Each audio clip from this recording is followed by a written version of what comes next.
Il enfonça l'aiguille dans le bouchon de caoutchouc de la fiole ambrée. Le flacon se vida alors que la seringue s'emplissait. « Ne t'inquiète pas », affirma le médecin. « Tu ne sentiras rien. Tu vas simplement t'endormir et tout sera terminé. » Claudine écarquillait les yeux, terrifiée. Elle avait cessé de se débattre. Les liens étaient trop serrés. 2 plaies rouges suintaient sur ses bras nus, frottés à sang aux barreaux de son lit. Une silhouette restait en retrait dans la pièce, portant une blouse blanche identique à celle du médecin. « Wilhelm, sommes-nous vraiment obligés ?» Le docteur se retourna et dévisagea l'infirmier. « Ce n'est pas le moment de flancher. Tu savais comment cela se terminerait. J'espère que je peux compter sur toi. » Mathias hocha la tête, se tournant vers l'unique lucarne de la pièce pour éviter le regard de Wilhelm. Une fenêtre ronde, percée dans le dernier étage de la tour de Saturne. Du haut de la tour, Mathias pouvait dominer l'ensemble du parc des Amarantes. Le manoir, le kiosque, les statues, les monts du Jura face à lui, le lac Léman et les Alpes dans son dos. Claudine semblait avoir accepté son sort. Elle fermait les yeux pour ne pas voir le docteur approcher l'aiguille de son bras, serrait les poings pour anticiper la piqûre, sans parvenir à empêcher son corps de trembler. Mathias, entre 2 convulsions de Claudine, tenta une dernière conciliation. « On peut encore attendre, lui laisser une chance, être vraiment certain de... »« Nous n'avons pas le choix, » trancha Wilhelm. « Tu connais les règles. Il est trop tard pour revenir en arrière, pour elle comme pour nous. Il est temps d'abréger ses souffrances. » Mathias se força à sourire. Abréger ses souffrances. Le plus cynique des euphémismes. Ce que Wilhelm et lui s'apprêtaient à faire portait un nom bien plus précis. Un assassinat.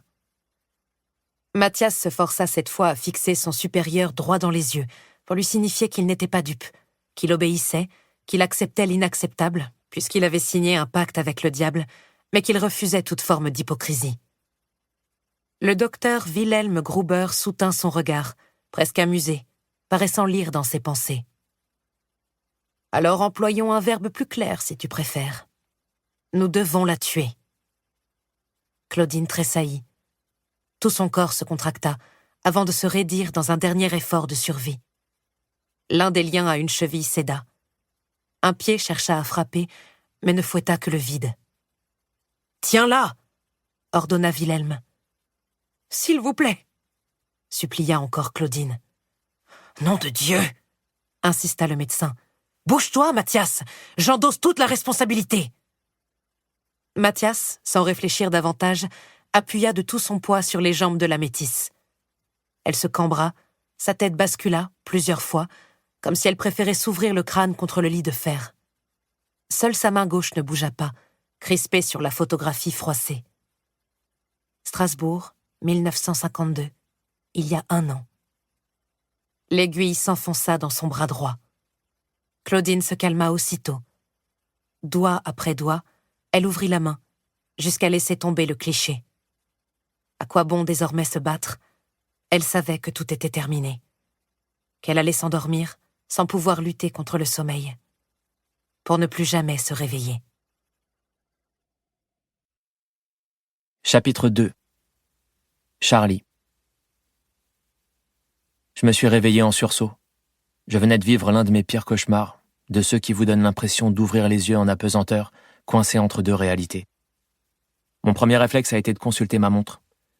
Lundi 21 septembre 1953, 9h14. Je m'étais rendormi, comme chaque matin si personne ne venait me secouer. J'adorais commencer la journée ainsi, en émergeant une première fois vers 8h, sans me lever, en laissant la somnolence m'emporter pour un nouveau cycle complet. Sommeil paradoxal, léger et profond, rêve compris.